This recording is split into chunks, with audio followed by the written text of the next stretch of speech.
Com a maior bancada do Congresso Nacional, o PL, partido do ex-presidente Jair Bolsonaro, define estratégias, inclusive, para fazer oposição ao governo de Luiz Inácio Lula da Silva. Numa reunião da sigla, na sede do partido ontem à noite, foi uma oportunidade para que parlamentares reeleitos e os de primeiro mandato pudessem discutir aí as prioridades da legenda para os próximos 4 anos.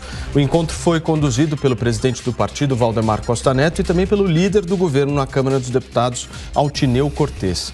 O general Braga Neto e outras vice-lideranças também participaram e marcaram a presença. A bancada aproveitou, inclusive, para a definição do posicionamento em relação a assuntos que devem pautar o Congresso nesse ano de 2023, como uma possível regulação das mídias sociais, o fim da desoneração dos combustíveis e a instalação de uma CPMI para investigar as ações e omissões por parte do governo federal nos atos de vandalismo do último dia 8 de janeiro.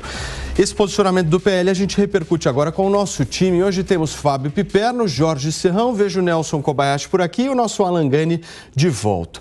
Piperno, sendo muito objetivo contigo, dá para imaginar Valdemar Costa Neto por 4 anos fazendo oposição ferrenha a um governo?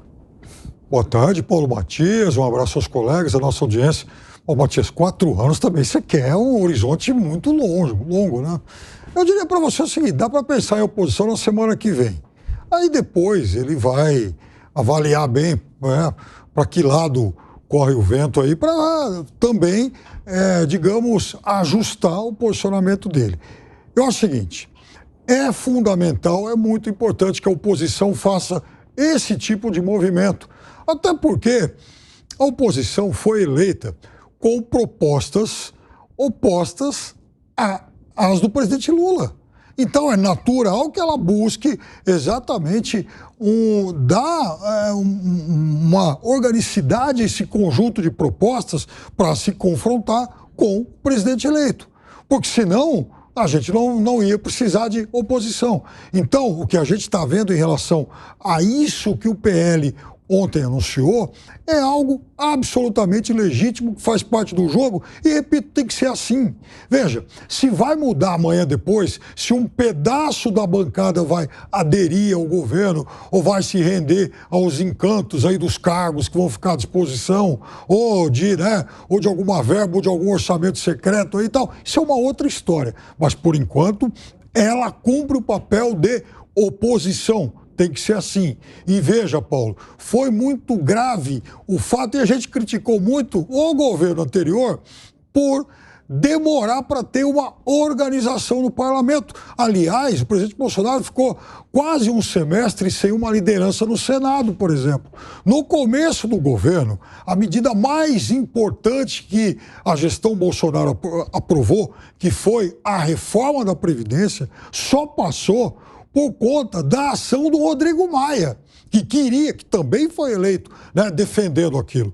Porque o governo estava desorganizado e o Rodrigo Maia conseguiu fazer com que aquele pacote de medidas fosse aprovado. E no fim, e da metade para o fim do governo, eis que então surge, via empoderamento do Congresso, o orçamento secreto. Foi pior. Então, é melhor que seja assim agora.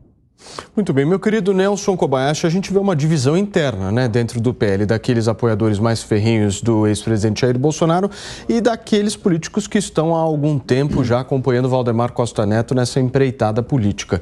Como é que você vê esse equilíbrio de forças dentro do maior partido, não sei se a gente pode dizer partido de oposição, até que ponto será a oposição, mas o maior partido aí que teve uma votação contrária ao atual governo?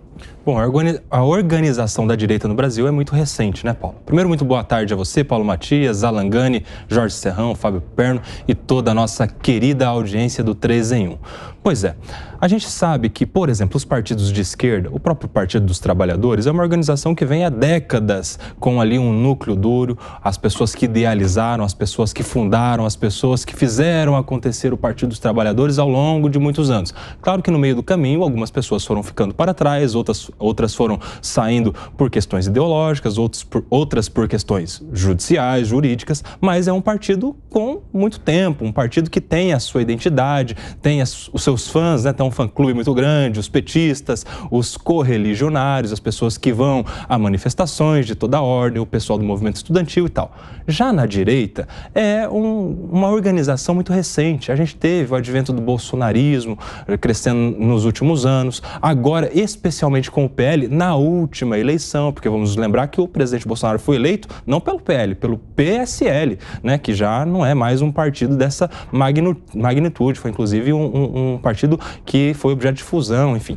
Então a gente tem agora o PL juntando pessoas em torno de um objeto comum, um intuito comum, que é o antipetismo, uma pauta comum, né? Eles são antipetistas, mas há neste universo pessoas de todas as vertentes, desde os mais extremistas aos mais moderados. Claro que as coisas que os unem são maiores do que as que os separam, que é justamente esta vontade de fazer oposição. Mas esta reunião que nós tivemos acontecendo do PL serve justamente para alinhar as expectativas, alinhar os projetos e a pauta do governo, que se resumiu basicamente em 4 frentes. Primeiro, eles vão fazer oposição aos projetos do governo no Congresso Nacional. Exemplo disso, a reoneração, que vai ser votada através da medida provisória que foi encaminhada ao Congresso, as outras pautas que serão enviadas pelo governo e pelos seus ministérios. Eles vão se mobilizar para a CPMI ou para CPIs que visem investigar entes do governo federal. Eles vão se organizar para participar das comissões, em especial na Câmara dos Deputados, em que eles apoiaram o Arthur Lira para a presidência, e com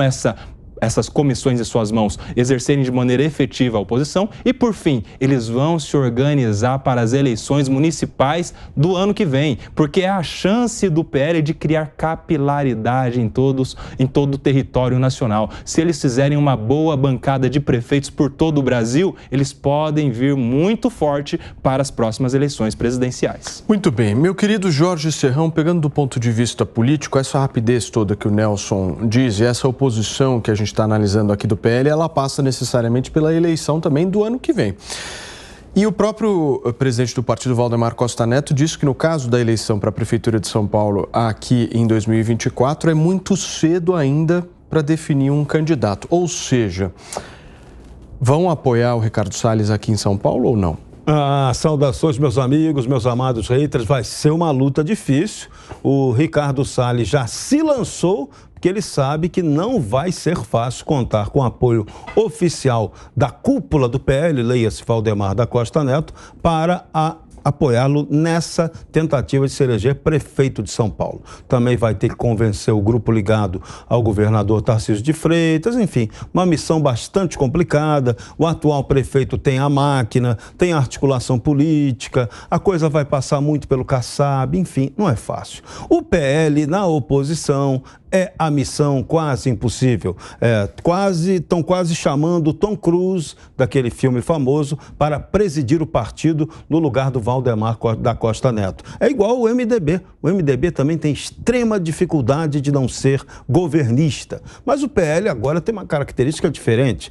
Esse PL, a composição majoritária dele é da chamada bancada bolsonarista. Então, ele não tem como não ser oposição. Então, eles têm algumas pautas muito definidas e claras e que vêm para cima. A questão da CPMI agora é direta. Outro ponto que vai mobilizar a bancada é o voto contra a reoneração dos combustíveis. Isso aí vai pegar. E tem um lobby violentíssimo que vai entrar nesse jogo, que é o lobby da indústria petrolífera, que odiou o aumento lá, a criação do imposto de 9,2% pela exportação de combustível. E isso aí também acendeu o sinal vermelho, vermelho não, ultravioleta na bancada ruralista, porque já começaram a pensar, se jogaram para a indústria petrolífera, vão meter também um imposto sobre a exportação de grãos ou de produtos agropecuários. E tudo isso aí é um fator para o PL, para a bancada bolsonarista do PL, se jogar diretamente contra tudo isso. Então, agora é o momento de fazer a oposição sensata. No Senado já se começou a fazer um belo trabalho. O grupo do PL no Senado já teve reunião até com Alexandre de Moraes. E agora, milagrosamente, como o diálogo político é bom, né? O próprio Alexandre de Moraes começou a flexibilizar várias decisões pesadas que ele havia tomado em relação ao 8 de janeiro. Então, conversar é preciso, fazer oposição inteligente é indispensável. Meu querido Alan Gani, eu já vi o presidente do PL, Valdemar Costa Neto, nesse ano de 2023, usar algumas expressões que eu quero trazer aqui para que vocês possam analisar. Segundo ele, o PL não vai fazer uma oposição radical. E aí ele usa uma outra expressão que é a oposição responsável. Ou seja, dá para colar esse discurso de que o PL vai mesmo ser oposição a Lula com essas expressões específicas? Oposição amiga, né? Então estamos aí. Não haverá oposição radical e teremos uma oposição responsável. O que você acha sobre isso, meu caro Alan Gani? Boa tarde, Paulo Matias. Boa tarde a todos os meus colegas aqui da bancada e boa tarde também à nossa querida audiência. É difícil confiar, por quê? Porque o PL foi um grande fiador da eleição do Lula lá em 2002, apoiando a candidatura do Lula e do seu vice, o Zé de Alencar, que estava ligado ao PL. Na época era o PR ainda. Agora, como é a história brasileira, esse partido que já foi ligado ao PT, que esteve no epicentro também do mensalão, hoje abarcou o bolsonarismo, né? O próprio presidente Bolsonaro e os seus apoiadores e os seus eleitos também.